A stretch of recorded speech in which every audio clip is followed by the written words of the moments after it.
Unmute. We're back. We're back, and we're not feeling well. Welcome to Wednesday night OWCP chats with the sick Chris and the not feeling good Gini. How's everybody tonight? Hello, everybody. Let's see what you guys are saying. Hope you liked our introduction. That was Halloween music. Yeah, we were gonna dress up, but because we're not feeling good, you'll see pictures. I'll post pictures for Halloween. But Oh, we'll dress up. Yeah, how's everybody doing? Welcome back. You guys know we were gone for 2 weeks. 2 weeks. We went to Utah. We had a lot of things get accomplished there. We met with the state mail handlers president, so we're excited to, get to know her more, and we're going to be training the state of Utah mail handlers sometime in February. She was fun. She was so excited when we went there. We couldn't believe how excited she was that there was somebody that actually cared to help her with her OWCP issues. We sat down and she told Chris, I need you to review this. She just brought a whole case file to us. As I recall, went something like this. It was something like, hey, to Gini, hey, I've seen you before. And who's that guy? But she's really sweet. We're so excited to get to work with her now. Also, we were at our Salt Lake office with Dr. Wood, and we did a compliance training, and we're happy to say he scored a perfect 100% in compliance. It was really actually great. The whole staff. Which wasn't a surprise. I mean, we do compliance different than everyone else, but it's nice to be able to see it and realize that like everybody that works there lives it. Yeah. So that was a really, really nice thing for us to see. But getting to see the staff was fun. But yeah, the compliance training that I did is something that we do with all of our franchisees. And I'm never surprised when they score a perfect 100%, but I'm always happy. Yeah. And so it was really nice. If you're in the Salt Lake area, you can trust that they're doing it right. Yeah. So the reason we went to Utah is my school versus BYU, the Utes versus BYU, and it was a great game. It's called the Holy War. and it was an amazing game. That was Chris's first BYU game. And I'll say this: I've watched a lot of football in my life. I love college football the most, more than any other sport. And the BYU fans, I said this, were the most disciplined group of fans I've ever seen. Because when BYU had the ball, they were totally quiet. Like you could hear a pin drop on the Yeah. ground, and they wouldn't even let each other talk. And then when the other team had the ball, they were so loud it was deafening, and my ears were ringing. It was incredible. I've never seen anything like that. And they weren't mean; like they were nice people. Yeah, and you'll see, just because I'm a Utes girl, that doesn't mean I don't cheer for BYU. I will always continue to cheer for BYU And Notre Dame, obviously. unless they're playing with the Utes. So let's see, who do we have on here? Victor, let's get the party started. What's up, my man? Tenora from Portland Federal Injury Center is Victor. Chrissy, we'll answer your question in a few. And then following Utah, Chris trained at the national conference. It's a federal law enforcement. I want to give a shout out to all of you guys: Larry, Matt, Juan, Kyle, Nawful, and all of the federal presidents that we met, the chapter presidents. And I have to say this: we've done a lot of state training, and I think one national training, but local, regional, state, yeah. So we've done all that, and I've never seen a group of president chapters. They don't say union because they're not a union. They're an called association, but they have chapter presidents. So like when you have your local president, they're chapter presidents. I've never seen so many of them come to us and say, how can we go train their DEA, their FBI, the OIG, the postal inspector, I mean, ICE, Border Patrol presidents. I mean, any federal agency that you can think of that's on the ground doing stuff, those chapter presidents want us to come and train. And we couldn't be more excited. Next year, our calendar is going to be super booked. And some of you are probably thinking, well, gosh, why can't we get you out? Well, the truth is, it's because in order for us to come out to your union, we have to be invited by union leadership. Yeah. And here, the Federal Law Enforcement Officers Association invited us out and said, please come train. So I did an hour-long class. It was a lot of fun. And we're going to do so many more, like she was saying. Next year, I expect to be booked just with training law enforcement. Yeah, we're excited. I mean, we spoke to a lot of postal inspector presidents, OIG folks. That's going to be a lot of fun to get to know them. We're gonna, and we asked a lot of questions that would help us to help you. Yeah, that's what we asked. Those type of questions, the what's and the hows and the whys and all of that. So, and every postal inspector that I talked to, I made sure to tell them that you folks in the post office are getting hosed. Yeah. I was trying not to use worse words than that. Yeah. But I told them, like, you guys are abused. It seems like management hates you, and they're really interested in hearing more about it. And so we're going to be setting up a meeting with a bunch of postal inspectors and inspector generals, and just kind of give them a lowdown on what's happening to you inside your own agency.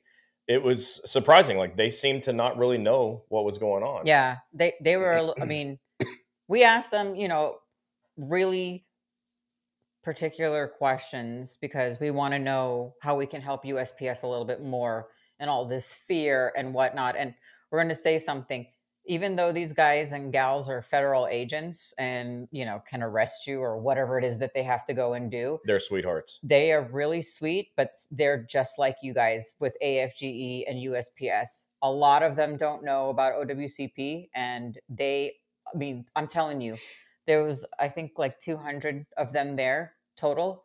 And I have to say, a lot of them, 90% of them came to us and said, we need to get our people trained in OWCP. Because you have to remember, these guys, when they're training, their training consists of fighting. Yep. So they get injured. I mean, we heard, people's shoulder get dislocated. Somebody's got a cracked rib. Somebody twisted their ankle. I mean, like, these guys get brutally beaten up for their training. We were talking to an air marshal, and she said that and I've heard this already before, but she confirmed it, that they get inside of airplanes and fight. Like, that's their training. They fight.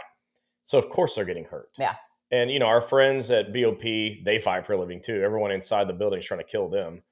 And so it's really needed to be able to go and help these folks. And not that the other agencies, the post office and the VA and everybody else, like, not that you don't have your own stuff, like you absolutely do, and nobody knows better than you do, and we do. But it was really an interesting perspective hearing it from law enforcement, who their job on a daily basis is getting into altercations that get them hurt, Yeah. or like rollovers. Like you have an LOVs, but they're on high speed chases. Yeah. Like it's In really a in crazy thing. cars. Yeah. So I'm sitting here and I've got We got my some Fleoa gifts. patch. Yeah. I love my patch. My Fleoa 111 project. The 111 project, everybody should actually consider donating to that. Yeah. This is them teaching defensive techniques to law enforcement so they don't get killed in duty. So that's a really interesting one. And we both got each of us got a keychain and a challenge coin. Yeah, the challenge coin and the keychain are fun for Yeah. her especially. It's the United States Army Criminal Investigative CID. CID, which it reminded her, of course, of NCIS. And then she got to see the real life Agent Gibbs. You guys know the supervisory special agent of NCIS. I literally asked Chris. We were sitting there. We got it.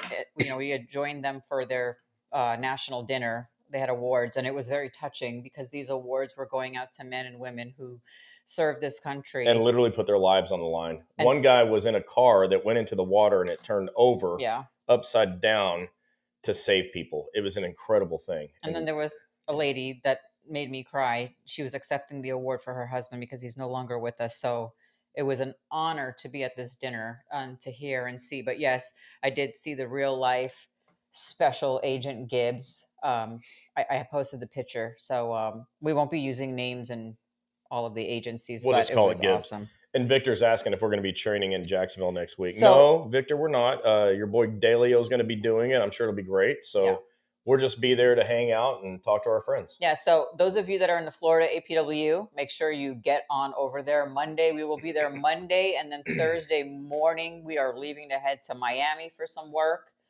And then we will be heading to West Palm Beach after that for some work. So we'll be gone again for another 11 days after next week. So there won't be any chats again for another 2 weeks. And I'm sorry. And we're really hoping to get settled down for a little while. Ellie, our dog, almost forgot who we were. Yeah. Sonia, shout out from Atlanta, by the way. Duluth, PDNC. Yep. Thank you. All right, guys. Tonight is the last woodshed night. I forgot to put the woodshed up there. If you guys saw the post, that's a picture of me and her, though. If you guys saw the post that I put up, it was a scary looking woodshed, and I said this is Chris inside there, so he wasn't taking them in. He was waiting for them to take them. I never let management go inside the woodshed because that's where all the fun and drinks are. We take them around back. By the way, check this pin out. So this pin has a compass.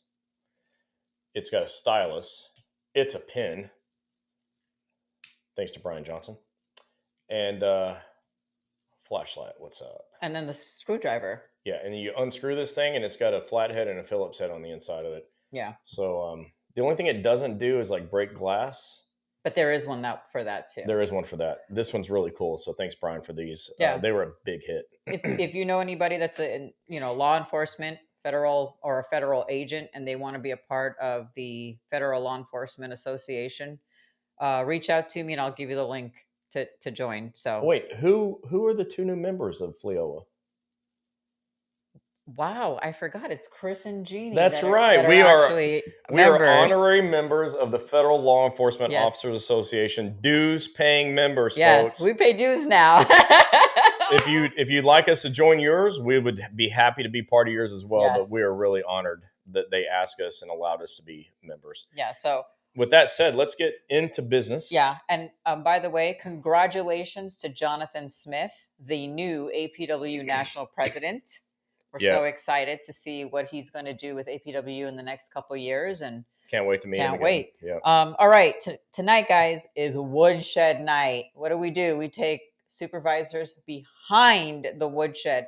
So tonight, if you're new here, what we do is we tell you what the supervisors should be doing, and they don't. Yep. A lot of you say they're lying, they don't know, they don't want to. We're going to give you some rules, laws, and regulations tonight, And that should fix a few things. But always remember, do not be scared of your supervisor. Yep. Remember, number 25 on the 25 things you can do to win an OWCP. 25 is forget your supervisor's feelings. Hello, everybody. Hey, we're so happy to be with you guys tonight. Yes. So I'm doing Woodshed Night just a little different tonight because I have the same things to say every time because it's always the same problems that are happening over and over and over again. Yes. Now, throughout this, if you've got a fun story of something a supervisor did that you know is wrong, I'd love you to tell us a story. Keep it brief because we're going to read it out loud. Yeah, don't tell us where. You can just tell us a story. Yeah, so be very careful. We don't want to, I'm not actually interested in hurting people. Yeah, and we have a few really supervisors that are friends. Yeah, and that we actually do the found right out thing. that at Fleoa, lots of guys were supervisors, and they actually give a damn, and there's no substitute for that. Yeah, there was a president there that walked up, and he was looking. He asked me a few questions about our book because we gave away all our books. And I said, yeah, you know, we put these books out there so people can, you know, help themselves if there's no federal injury centers. And I said, and you know how these supervisors are, they just kind of treat everybody really crappy. And he laughed, and I kind of looked at him, and he goes, well, I'm a supervisor. And I was like, crap. Yeah. And when I was doing my training, I said, so show of hands, who's a supervisor in here? And a few people raised their hands, and I went, well, this one's going to be boring today. Thank you, Victor. Thank you. Thank you. But it wasn't boring. It's never boring. And those of you that want me to come do your training, I don't blame you. I'd want me to. Yeah, we're thinking we can do a live Wednesday night OWCP chats next Wednesday. So with you guys, we will make sure we bring everything to go live. Yeah. So yeah. So I told you I'm going to do it a little different tonight because I'm always saying the same things. And so here's what I did.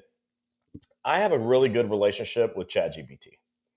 And I'm looking at it all the time. It helps me sometimes. I've taught it everything it needs to know about OWCP. I've had it read the, FICA. Yeah. It's read the Code of Federal Regulations. It's read all of my books.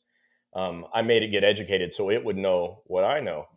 And today I said, hey, chat, what are like 20 things that supervisors do wrong all the time that hurt people in OWCP? Yep.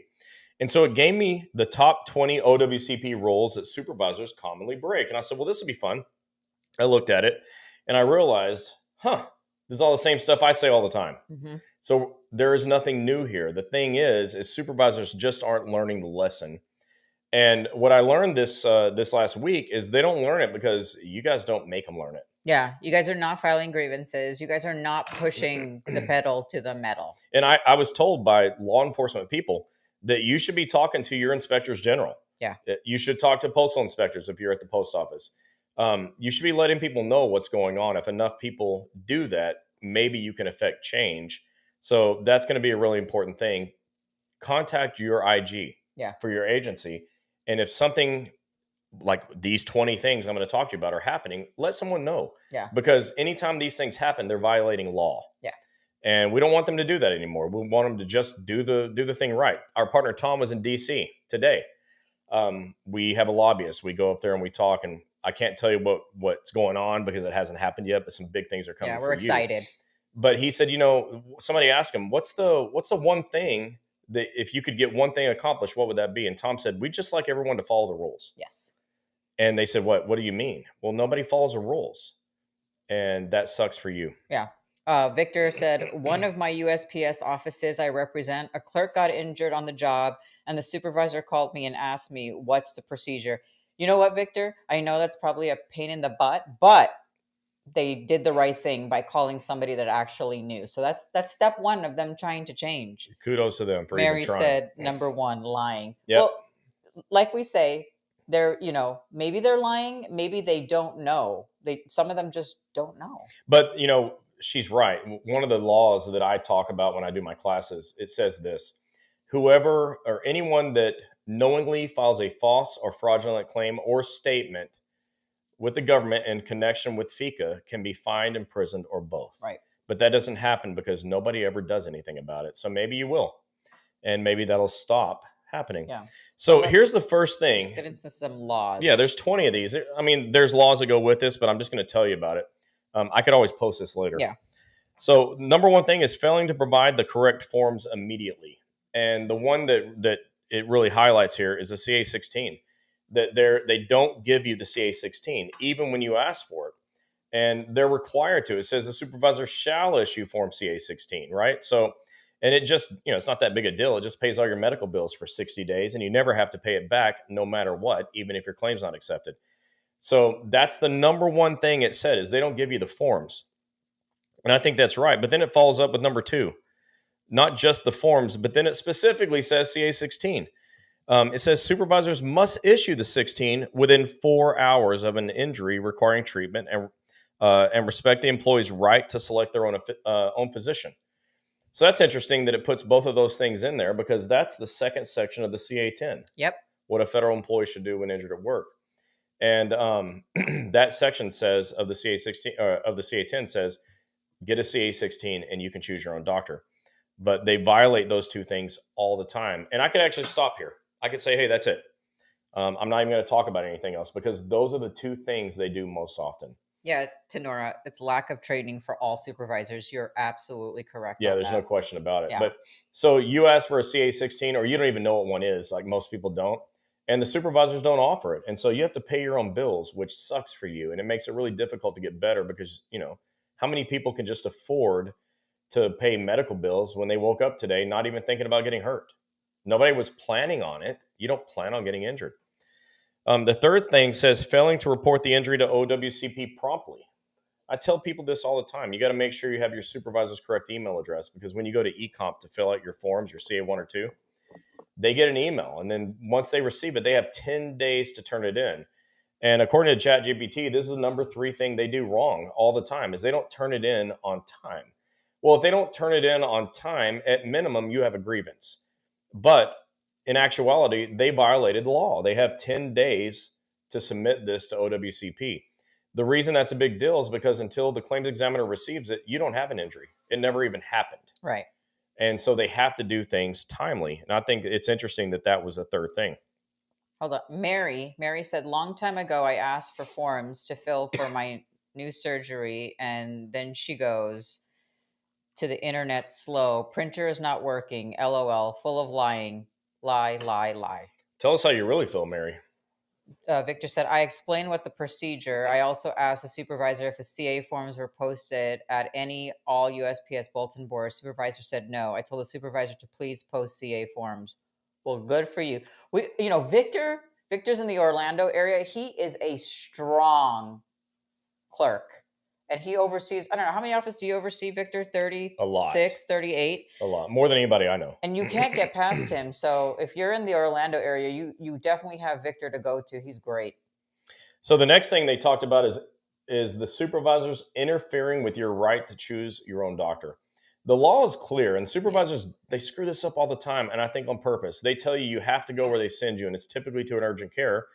And at urgent cares, most of the time, claims get denied because there's no medical doctors there signing off on stuff. But the law is clear that you have a right to choose your own doctor. You have the right to initial selection of a physician. And the funny part of the law is it says that supervisors are required to tell you it's your right to choose, but they don't. And then they have to get the hell out of the way and let you choose, and they can't make you go anywhere. Yeah. But they do this all the time. So like I said earlier, not giving a CA-16 and then not letting you choose your own doctor, those are the two things they do the most. Yep. And those two things cause the biggest problems for you in OWCP. And I'd like to just take every supervisor out behind the woodshed right now and verbally slap them around just on these two things. And I want to be very clear. We do not condone violence. When I say we take them behind the woodshed, we're not using actual 2x4s, okay? We're using words. Darn. So use your words, people. I had a 2x4. Use your words. But that's what this is for. And you should show a supervisor this video. Hey, did you know you're breaking the law every time you tell people they have to go to the urgent care? Or every time you don't give someone their CA-16 within 4 hours? Or every time you don't submit their CA-1 or 2 within 10 days? Those are all violations of law. The United States Code and the Code of Federal Regulations combined put this thing so that supervisors don't have to screw it up, but They still do. And for those of you at the post office and you're wondering, well, I think I heard that I read it in the ELM. Yeah, you did, because the ELM mirrors the Code of Federal Regulations. So you definitely did.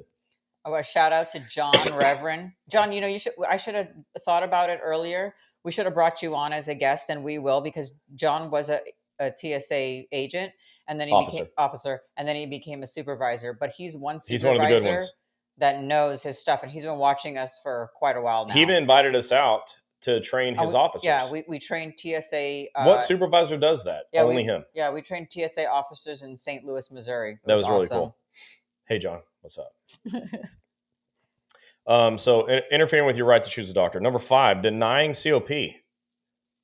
Oh yeah. Improperly. So box 35 of the CA1 says to the supervisor, if you intend to controvert continuation of pay, state your reason why in detail. But most people don't read their CA1 and say they don't know. And so they think they're getting COP until they don't get a check. Yeah. And supervisors will do this, and it's not correct. Like, there's only a few reasons for you not to get COP. And the biggest one is that you didn't report your injury within 30 days. But if you report within 30 days and it's a legit on-the-job injury that happened in performance of duty, you're entitled to COP. Yeah. I don't know what's in it for supervisors to not let you have it. Well, here we go. Look, Mary said, violence, liars, discrimination, 3-time face. Oh, they want a bonus. I mean, okay, so I've heard that, Mary, but I've never seen that in writing. We don't really know, yeah. But man, I would love to have an email from somebody to a supervisor saying, hey, you lost your bonus because you had too many work injuries. I'd love to see that email. Yeah, just in case you don't know what the ELM is, it's the Employer Labor Manual. You can look it up. Yep. Thank you, Victor. And then the next thing is also like COP, but forcing employees to use their own leave instead of COP. I hear this all the time too. You are forced to use your sick and annual leave, where we had a senior claims examiner that said you should always elect continuation of pay because worst case scenario, they just take your sick and annual leave later. Yeah. And I think that's interesting. So I have a thing that I just say, make them come and take it. Don't just give it away. Right. But a lot of supervisors make you use your sick and annual leave when you're entitled to COP. And all it takes to get COP is report your CA1 injury within 30 days. And then it'd be a legit injury, right? That happened in performance of duty. I have to say that. I'm not accusing anybody of lying, but right. That's a stipulation. We will be glad to train supervisors if they want the training, because the federal postal inspectors, the president literally sat there and chatted with us for about an hour and said he can't wait for all the postal inspectors in FLEOA to get trained, and same with the OIG. It was unreal that they are asking for this information after they sat through Chris's class. Now check this one out. This is number 7, and you should write this down. I'm going to say it a couple of times. If you don't get it written down, just rewind at the end. You can go back and play it again. But 18 USC 1920, that's a law. 18 USC, which stands for United States Code 1920, and 20 CFR, Code of Federal Regulations, 20 CFR 10.117. 20 CFR 10.117. These two say that threatening or discouraging an employee from filing a claim is interference and may constitute obstruction of a federal claim. And according to OSHA, that's a crime. And according to the law, that is punishable by fines and imprisonment or both. And so we definitely don't want that to happen, but it happens all the time. I say this, would it maybe prevent you from filing a claim if you got told you might get fired? Right. Well, of course. Yeah, you get scared. It would prevent you from filing a claim, and that's a crime. Supervisors do this all the time. So this is the third thing: not giving you a CA-16, not letting you choose your own doctor. The next thing was COP, not getting COP. That's devastating when you need it. But then threatening your job, threatening you in any way, that's against the law. Supervisors do it all the time, and according to ChatGPT, that is number 7 on the 20 things that supervisors do. Ruby Mills said, the work comp person told me that the postmaster doesn't know when I told her about it. Also, my union steward told me she didn't know too.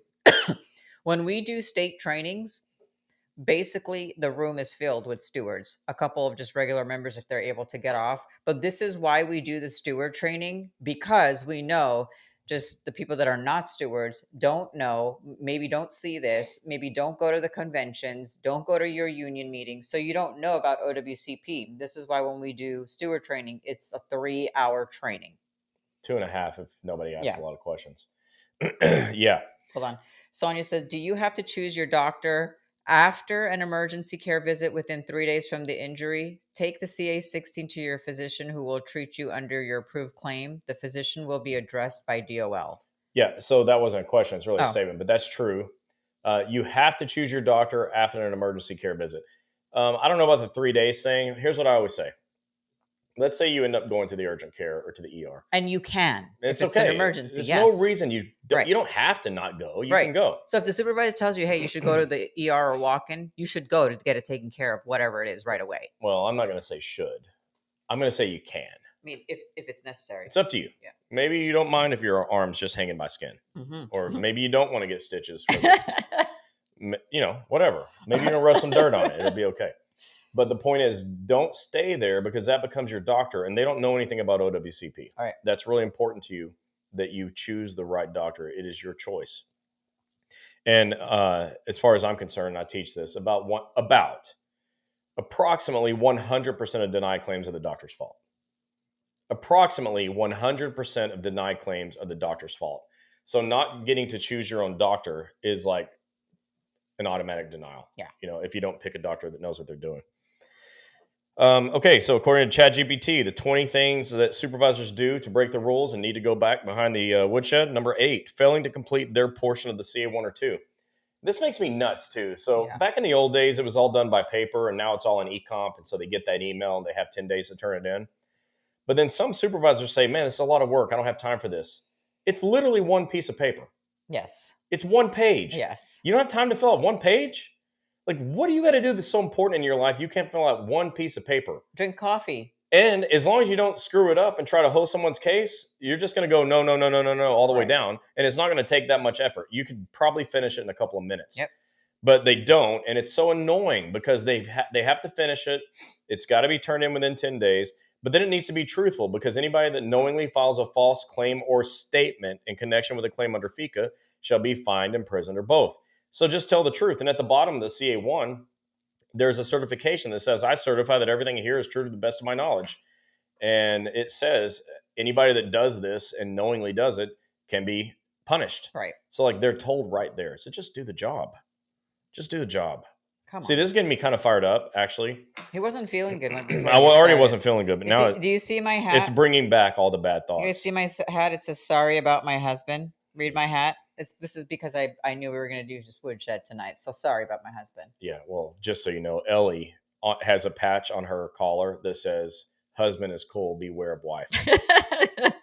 So we're counteracting that nonsense right there. 9, refusing to provide receipt of notice. I have to tell ChatGPT that it needs to come into the 2020s because they don't do that anymore. It's just like you have it on econ. But they used to do that. Yeah. So they wouldn't give you a receipt to prove that you actually reported your injury, which really sucked. Now they just have to fill out the form on econ. Yeah, exactly, Victor, because supervisors are so busy doing nothing. Yeah. I mean, they're slam busy. Like at the post office, of course, supervisors are carrying the mail, right? They got it. No, they're not. They're sitting at a desk, like looking at you, wondering why you're not working faster. Like you're limping around. Anyways. What's Glenn saying there? Glenn Moore said, for special agents, GS 1811 criminal investigations who have leap pay and a HWT. HTW. Oh, yeah. They threaten to take away the leap, 25%, and take home car while the employee is injured. So some work injured or don't file a claim. Yeah, we heard that when we were with Fleola. Glenn. We heard that the supervisors for law enforcement are sometimes pretty shitty too. Yeah, we're sorry about that. See, look, now I'm not going to be able to play this in Dr. Wood's office. I keep saying bad words. Yeah. Okay. So. But thank you for being a criminal investigative special agent. So here's one that happens all the time. I hear it all the time, and yeah, thanks for that, Glenn. Mishandling medical documentation. Oh yeah. Like, what? Has anybody ever heard of HIPAA? But what this says is medical records must be kept confidential and stored separately from personnel files. Disclosure violates the Privacy Act, and not HIPAA, the Privacy Act. Supervisors are all the time talking about your injuries around your coworkers inside the office. Yeah, and they're not supposed to. They're not allowed to do that. Especially in the open floor at the post office or the VA or the prison. They're not supposed to. But you know why they do it? Because you allow them to. Because you let them do it. So at some point, someone's got to step up and say enough. Yeah. No more. Here's a story. We know a story where, and this used to be when it was paper days for filing your CA1 and 2, where the supervisor decided to okay everything employee gave the supervisor her paperwork. What do you think the supervisor did? The supervisor decided to put their home address. So let's just say it's Chris. So Chris, and I'm the supervisor. I put Chris's address, and all his DOL letters and everything is coming to my house so I can see. Major no. When we asked the state president, he said, if something like that happens, you definitely call Department of Justice and report them. And let me tell you what, this crap actually happens in my own house. My stuff goes to my wife all the time. It's almost like we have the same box, like what in the world? She'll have my mail. She's opening it. Like, hey, that's my mail. I can open his mail. He doesn't open mail. He doesn't even, he hates the mail, meaning he hates to see mail come through. So he doesn't open mail. I love the letter carrier. I hate the mail. And maybe she's on here, maybe she's not. We know of a USPS employee. Her sister was the supervisor and she was the employee. She had to file a claim and her sister refused to file her claim. Like, do all the stuff. This? We literally giggled on the phone. It wasn't funny, but we did giggle and we're like, wait, what? Say that again. Your sister is denying to file your CA1 form. If my brother got hurt, I would carry him to the doctor and it'd be the one he wants. I'd fill the forms out for him and I'd give him 3 CA16s, like whatever it took. All right, anyways. All right, so that was mishandling medical documentation. 11, refusing. Anybody ever heard this? Refusing to return injured employees to limited duty. Anybody ever been told that there is no limited duty available? Of course you have. But then, and I don't remember. I'm sure it's in here. But then they have you have to sign your limited duty offer right now. Under what? Duress? Right. Under protest, under duress. That's not in the rules. Yeah. So I actually asked ChatGPT to confirm what I thought I knew.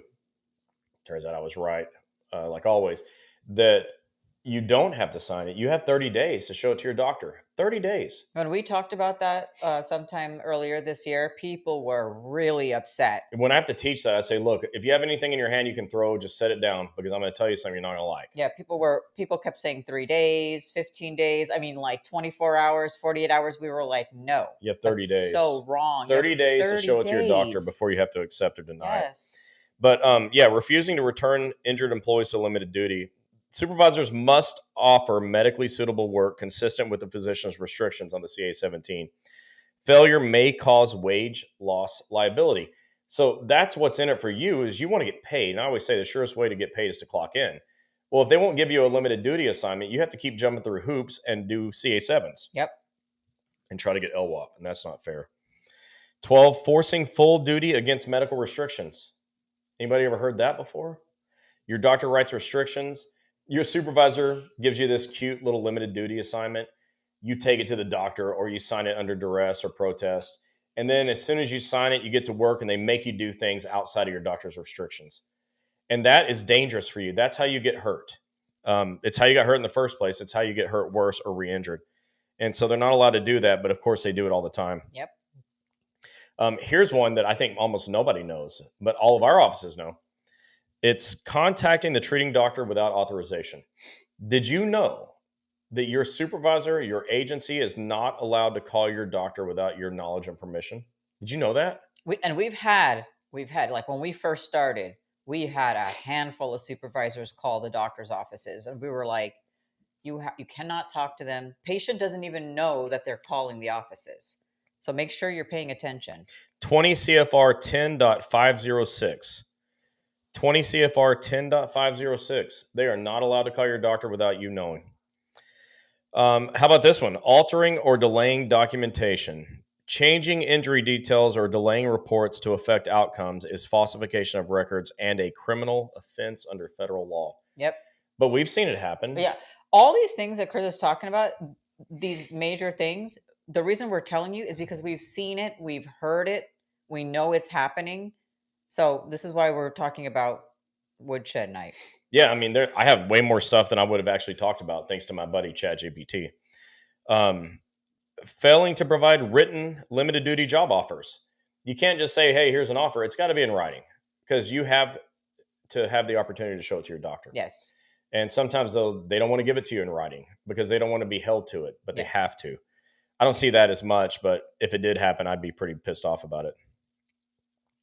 Mishandling LWOP or CA7 wage loss claims. Again, you know, on the CA7, the second page that the supervisor has to fill out, again, is just one piece of paper. Yeah. Just one page. And how hard can it be to fill it out correctly? But you guys need to check it yourself because supervisors are going to screw that up. Yep. And they have to correctly code leave and forward CA7 claims promptly. Promptly on CA7 is 5 days, not 10. They have 5 days to turn that in. Victor said, under APWU contract, limited duty is guaranteed 40 hours work week. If you are a clerk, pay attention to what he just said. Under the APWU contract, limited duty is guaranteed 40-hour work week. And that's good. So, you know, I'm not a doctor, so I can't tell doctors what to do. But I do tell them that, look, the longer someone's out of work, the longer they're out of work. The faster you can get someone back, the easier it is for them to get back and stay. Yeah. But supervisors make it so difficult for you to go and get on the clock so you can get paid. And it's super frustrating. I can only imagine how you must feel. 17, failure to report recurrences or aggravations. You know, that one was a surprise. I didn't expect to see that because what I always hear is supervisors just assuming that what's going on is a recurrence. And they say, fill out a CA2A. Where I say, why don't you go to the doctor and just double check? Make sure it's a recurrence of an old injury and make sure it's not something new. If it's something new, you need a new CA1 or CA2. And recurrences get denied a lot, and that's frustrating, you know, and it shouldn't. You have lifetime medical benefits, but now you got to prove that it's a recurrence of the same injury. But that's what doctors are for. This is what John Reverend said. He said, with that being said, you will be sent to a so-called doctor's office that they say you will need to go. Choose what you want. And he said, I would love to be on your team and podcast, meaning coming on this. Come on, man, that'd be great. John, we'll bring you on. He says, if there's no one taking care of business, they need not to be in such a position. He's talking about supervisors. That's right. Pay attention. You know, a lot of TSA officers are part of FLEOA too, John. Yeah. John, maybe you should be one. Maybe. Okay. You're going to love this one. All right. So write this down. 20 CFR 10.310. 20 CFR 10.310. Denying time for medical appointments. Supervisors all the time say, I can't give you the time off to go to the doctor. When actually you have up to 4 hours of your work shift to go to the doctor when you have a work injury. And employees are entitled to administrative leave to attend OWCP authorized medical visits. And that's what 20 CFR 10.310 says. That's a good one. You have a right to go to the doctor. What if your supervisor said, well, I can only let you go on Friday after 3 o'clock? Yeah, and what if the doctors close at 12? What if the doctor's not even open on Fridays? A lot of these doctors don't open. And a lot of doctors close at 5 o'clock. Yeah. So what if you can only go after work? The doctor's not open. What do you do? What do you do? So that's why the law allows for you to go on the clock. Susan said, it has been a year and they say they do not have light duty that meets my medical restrictions. Supervisor said cannot accommodate with remote due to executive order. I don't even know what that means. Of course you can. When you guys are having these issues, literally like the ones that you guys are putting this out here, do you go to your union to get help? Do you go to your steward that maybe one that knows what's happening? Well, what stops you guys from going to the union and asking these questions and getting them to help? Are they not knowing OWCP? Are they refusing? And if they refuse to help you, even in your union, call the next, your district NBA, then go to national. And I know there's a group of you that say that, you call national and they don't know what they're saying and then they just blow you off. There's only so much we can do and so much our doctors can do. So the next step is you have to take the initiative on yourself, talk to the steward, go to your union, just keep climbing up the ladder. Thanks. Flo said, what happens when your restriction limit to a 6-hour day? Well, so there's a response here. You work 6 hours and OWCP pays the rest on a CA7A, a time analysis form. And that is a correct answer. Angela said, a bit off the topic, but I've been off on a approved case for 6 months and my Inspira FSA say I can't access the 1400 plus I contributed earlier this year. Anyone dealt with this or know what my options are. Okay, so we're not playing Stump the Chump tonight. She wasn't exactly asking that of me. It's not an OWCP question, but anybody on here that knows that answer, please answer it. Yeah. I really appreciate your help. And Tenora said, Flo, you work 6 hours in green card and OWCP pays the rest on a CA7A. Right, and what I just said is that is a correct Yeah. answer. All right, number 19. There's only 20 of these, so we're almost there. Retaliating against employees for filing claims. 5 USC 8151 and 5 USC 2302B9. Disciplinary or adverse actions tied to OWCP participation are prohibited retaliation under the Whistleblower Protection Act. Yep. 5 USC 8151, 5 USC 2302. Check those out. You are not allowed to be retaliated against in any way for filing an injury claim. It is your right under the law, and OSHA said so. It is, in fact, according to OSHA, your sixth employee right. And 20. Oh, 20. Failing to educate staff or maintain OWCP posters. You think? It's shocking. Even ChatGPT knows that your supervisors are not educated in OWCP. That's sad that ChatGPT knows And that. it also knows that you don't have things like a CA10 posted, and that is true. Mm-hmm. Because now the CA10 says post on agency's website where it can be just completely invisible because you're not going to go there to look for something you never heard of. So those are the 20 OWCP rules that supervisors violate all the time and gets them behind the woodshed. But the thing is that it actually puts you behind the woodshed every time they do it because it's just taking you out back and wearing you out because you're not getting a CA16, you're not choosing your own doctor, you're not getting your forms filled out timely. They're retaliating against you. You're not getting COP. And all of these things are a disaster in OWCP. They're absolutely a disaster. They ruin your life. And as my friend Richie Ray said, I'm tired of seeing my carriers go homeless. Yep. Well, people that go homeless don't get COP, they don't get a CA16, and they don't get to choose their own doctor. Yeah. And we can't tolerate that anymore, and you shouldn't tolerate it. These are things you can fix. Now, again, I am not condoning violence, but you must speak up. You have to. You have to say something. Tell somebody. Call your inspector general. If you're a post office, talk to the postal inspectors. I don't care if they want to hear about it or not. They need to hear about it. Tell somebody. Call the DOJ. Yeah. They're breaking the law here, and it's breaking my back. It's breaking my coworkers. Things are not going well because they're not following the law.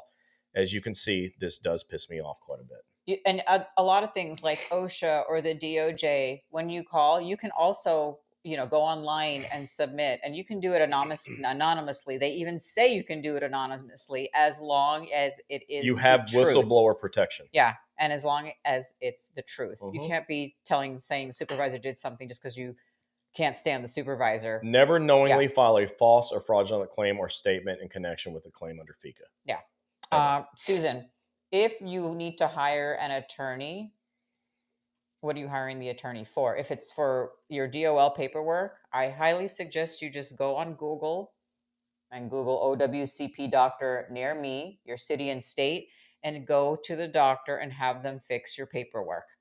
Yeah. I mean, even if I'm saying this, even if it is our office and you're just like denied, which at sometimes it will get denied, contact the case manager in the office, make an appointment, talk to the doctor. If that doesn't work, I mean, you have a right to go where you want to go. Yeah, and the lawyers that we know, and by the way, if you want a lawyer, you just Google OWCP lawyer. Federal attorney, yeah. You'll find one. But they typically say that you need a doctor. Yeah. And the lawyers are never free. Yeah. But when you go to the right doctor, they're always free. And so it's a better option if you just have a doctor who knows what they're doing. We almost never have somebody that needs a lawyer unless they were in a car wreck, at which point you have to get one because you're required to pursue the third party. Sometimes people need lawyers to dispute their schedule award because they get sent to a second opinion doctor and they cut it down. People sometimes need lawyers for federal disability. Yeah. But there's often not a need for a lawyer if it's just because we're trying to get a claim accepted or I'm not getting paid, because those issues can typically be handled by good medical documentation. Yeah. So don't just say you need to go an attorney because your claim got denied. Okay. If anybody has any more questions, Victor, that's the problem we have with APW members because they are afraid of retaliation. I told the union is here to help and represent APW members against management retaliation. It is so disgusting to know that supervisors or management does this to you guys. They retaliate just because you're injured. It was funny. We had somebody message us once and said, the supervisor said, my foot isn't broken. Well, I want to be that supervisor that can have that x-ray vision to see that person's foot, not have a medical license, and say that black and blue and you're limping around is not broken. And when they finally went to the doctor, it was actually broken. So supervisors, if you have some sort of training with x-ray vision, hire me. I want to do that job. I want some of those cards, the X-ray vision that the basketball players were Oh, doing. yeah, yeah. Maybe that would help. Yeah. What else, guys? VA. So tonight this has been woodshed night. We've been taking supervisors out behind the woodshed verbally, slapping them around verbally, but more importantly, helping you understand what your rights are under the law, under OWCP. We're not lawyers either, but I can read English really good, and I read it all. So I'm telling you, you have a right to report your injury. You have a right to choose your own doctor. You have a right to get a CA-16. You have a right to not be retaliated against. You have a right to elect continuation of pay and get up to 45 days of time off. And you have a right to get better and back to work with a limited duty offer that matches your CA-17 restrictions. You have these rights. Your supervisor has one real right. It's the right to fill shit out and get out of the way. Yeah. Sorry, I keep using bad words. I don't feel good, and this stuff pisses me off. Susan said she's with the VA. My case is accepted and I'm a FIC patient, but the VA is still giving me threats. Report them. Report them. Report them. Contact your VA inspector general and tell them what happened. They are violating the law by threatening you. They're not allowed to do that legally. They will do it as long as you let them, but it's not legal to do so. Yeah, you need to really report them. And if you're scared to report them, again, you can file anonymously. And again, I don't want you to have problems with management. You have enough. Yeah. So I'm not looking for you to have, opposition, and I don't want that. But you have to be taken good care of. You didn't ask to get hurt. You have a right to get help. And notice, at no time tonight have I said, come to federal injury centers, right? We're not doing that. You have a right to choose your own doctor. You have a right to report an injury. You have a right to get your forms. You have a right to a CA-16 and COP. These are your rights. Yeah. As a federal employee, you have rights that other people in this country don't have. They're not federal employees. Right. Imagine working at a private company under a state workers' comp plan.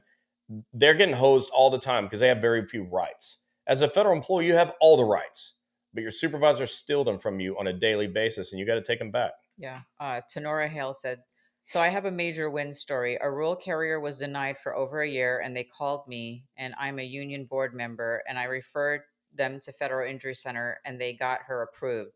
She still is fighting to save her house. However, it's an approved claim. Well, way to go. I'm glad to hear that. And just so you all know, that's what we do.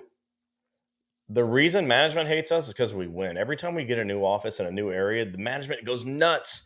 And then they start reporting us to the inspector general. Yeah. And they're, oh, look at these people. All they do is get claims accepted and treat people so they can go back to work. Like, yeah, that's the definition of workers' comp. It's what you're supposed to do. Yeah. Get a claim accepted, treat people so they can go back to work.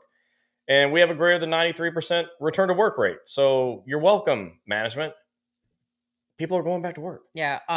Where did this question? Okay. Jerks. Angela, you said, what's the best way to find and see the services for what you provide? Okay. So our information, you go to federalinjurycenters.com. If you're looking for locations, it's on there. But what do we provide? We provide everything by filling out paperwork. There's an MD, there's a PT, there's a chiropractor, there's a massage therapist. Whatever you need. Whatever is there is in the office. And if you need to be referred to a specialist, they will refer you out to a specialist. We also don't have problems with getting MRIs. And because MRIs, the MRI facilities work with us really well. People that need surgery get surgery. And lots of times people say, oh, man, they keep denying my surgery. Well, your approved condition is a sprain. Yeah. Because your doctor did a bad job. We got to get a diagnosis expansion to get the surgical code added, but we can do all those things. But again, you don't have to come to federal injury centers. Go wherever you want. Just make it your choice, not management's choice. That's the key. You choose. It is your life. It's your right. Like she said, I will file a complaint. Well, good for you. Sonia, file an EEOC claim when managers harass you because your injury on the job. I just won one of 3 cases related to the disability discrimination retaliation. Where did it go? Where did it go? Retaliation. Oh, here we go. Retaliation, a grievance not strong enough. Heck, I used pending grievance in my EEOC as an exhibit to show I reached out internal help first with my sorry ASS union here in Georgia. Just saying. So this person, all right, let me read this. Marla, Marla? check this out. My manager's rebuttal statement when I hurt my shoulder delivering to a curbside box was that I was too lazy to get off the truck. Oh Are my you God. freaking kidding me? I'm glad that was in writing. That's fantastic. They're asking for causation. Well, yeah, they're gonna always ask for causation. That is the key. That's one of the five things that a doctor's got to do to get a claim accepted. But it sounds pretty open and shut. And you're not lazy because you didn't get out of the damn truck. Oh my gosh, listen to this. USPS OHS says I don't qualify for a full day of absence, even though I had a total knee replacement. Yes, job offer on file. Knees take a long time to heal. Well, you know what? They're expecting you. Yeah, today was surgery. Tomorrow I'll be right back in my post. You had a Are you total knee replacement. You're crazy? supposed to get right back. Like Oh my again, I'm not gosh. a doctor. I don't know when you should go back, but I know that I've got bad knees. He's had both knees I replaced. have not had I any mean, knees replaced. screws in his knees. Yes, there we Sorry, go. I They're meant to just say, yeah. words. Yeah. Flo, I was injured on the job and sought treatment at first through my private insurance. I have no idea how to transfer that to DOL other than having contacted my carrier for subrogation. My original doctors and medical hospital system will not file. So you don't have to worry about subrogation. Your insurance and OWCP will handle that themselves. They will keep you out of it. All you've got to do is just get your claim filed under OWCP. Yeah. OWCP will take it from there. Don't sweat that. Dawn said, I love my doctors, but they have a difficult time with DOL. If they are not trained, Dawn, they will have a difficult time. There's a lot of doctors I love that can't do OWCP. So I get that. Without the training, our doctors should get like 6 weeks of training. Can you imagine going to a doctor who didn't have 6 minutes of training? I know. It's tough. And sometimes we get denials that we fix. But imagine being a doctor that has no training. Yeah. And then going to that person. That's going to be a rough go. All right, guys. So this is the last woodshed night of the year. And I hope you got a lot out of it. Yeah. So we are going to end the year. We're not ending the show because everybody always thinks, oh my gosh, guys are going to stop. No. And we're not going to actually end the year until December 31st, just so you know. What happens is we know all of our USPS friends, all of our VA AFGE friends and FLEOA friends. This is the holiday time, especially. I mean, we've seen the post office crazy with boxes already for the holidays. There is a picture when it comes up in my memories, I will repost it. It is a picture of a mailroom, and there are hundreds of thousands of boxes sitting there. For the everyday people like us, we are so thankful because that's a lot of packages. Yep. A lot of packages. And we know some of you guys are working 12 hours, 16 hours. So we will just be posting things, rules, some laws and stuff throughout the rest of the year. But the one thing I want to say to everybody, so make sure you have a pen and paper. The Chris and Gini National OWCP Convention. This is the convention that we do when we go to state trainings. It is going to be a 3-hour training. We are going to go through from how to file a claim to the very end of what happens when you have to get your schedule award. We're going to go over all the forms that you probably didn't even hear of, forms that you were going to be like, I can't believe I never got that form. How to fill out certain sections so you don't get screwed on a lot of the sections. This is going to be Sunday, November 16th from 3 to 6 p.m. Eastern. And it is only going to be on this page, the Wednesday night, Facebook Wednesday night OWCP chats. It is not going to be on YouTube, and it is not going to be on my personal Sarojini Helms page. So those of you that are on my personal page watching, hop on over to the chats page, the official Facebook page, click follow, because that's the only place we are going to be doing our live training.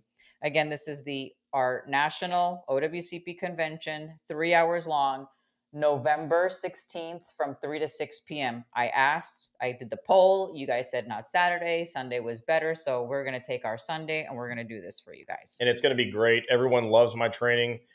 You can see the light bulbs turning on in the room when I'm doing it live. I want to say a special welcome to Glenn Moore. First time viewing, very Yes. informative, nicely done. Thank you, Glenn. Thank you. Tell your friends. I'm glad you're here. We've been doing this since 2016. I know who Glenn is. I'm sorry you're just seeing it for the first time, Yeah, we know who Glenn is. but Yeah. tell your friends. Yeah. Colleen, I was injured at work, told supervisor she covered my route, but didn't inform me of my right to COP or ask me to write injury report. She just said to keep her informed of doctor reports. After exhausting my sick and annual, I called the union a month later and found out about CA1 and COP. This right there, Colleen, exactly what you said, especially for the new people that haven't been watching us for the big, we've been doing this since 2016 and we still have new people come on and we're very thankful. This is why this OWCP National Convention on November 16th is going to be something you want to watch, because we are going to tell you every single thing from the minute you get injured, all the forms you have to file, who do you call, where do you go, all the way till you're done with your injury. Yep. You're going to love it. So please be there. And we look forward to seeing everyone. So, Norax. what's up? It said, yes, any medical disability discrimination, EEOC will handle them. All right. So we hope you guys liked our woodshed night. I'm gonna try to change it up when we do it for the first quarter of the year. I'm gonna find a woodshed and stick Chris in it or And something. I'm usually a lot more fired up. I just wasn't feeling good tonight, but I owe you a woodshed night, so you got it. Yeah. And go back and watch this video again. It won't be as boring the second time around, I promise you. And write down the codes of federal regulations, the United States codes that I said. They're going to be really important. And don't let your supervisors get over on you anymore. Why aren't we affiliated with the NRLCA? Oh, Tenora, that's a great question you should ask to your national president. Yeah. Yeah. All right, folks. Well, that's it tonight. We love you. We're glad to be back. We're going to miss you for the next 2 weeks, but we will try to do a chats with Victor and the guys. Yeah. So next. Thanks, Frank. Next, let me tell you the date. We are going to go live in Jacksonville on November 5th. Same time, 8 p.m. Same Eastern. bat time, same bat channel. What we do is we have Victor, who is a union steward, clerk craft director, and probably Ian and Rob, who are president and vice president down in one of the Orlando post offices. So we love to have them on. We can't wait. Those of you that are going to be at the Jacksonville APW Fall Booster, if you want to be live in our audience, or you can ask questions out loud, we won't put the camera on you. You are welcome to join us next Wednesday. You are required to clap and cheer when the applaud sign comes up, though. And just one more thing, Tenora, I didn't fully answer when I said go talk to your national president. I do want to say this. We freaking love rural letter carriers. So many of our friends are rural letter carriers. I think we started out at the beginning in 2016 with probably just some rural letter carriers. We are literally family with rural letter carriers. Yeah. Some of our closest friends have become family to us. We love you guys, but we're only allowed to train the ones that we're invited to train. That's all I can really say. Lewis, hello, Gini and Chris, from your number one fan. Aw, get well, Chris. Victor, when we fight, we win. Fight for your rights. That's right. So don't give up any of them. So we will end with that. Everybody have a safe and fun Halloween. Dress up, and we'd love to see your pictures. You'll see ours soon. Yep. So everybody have a great night. We'll see you next week live.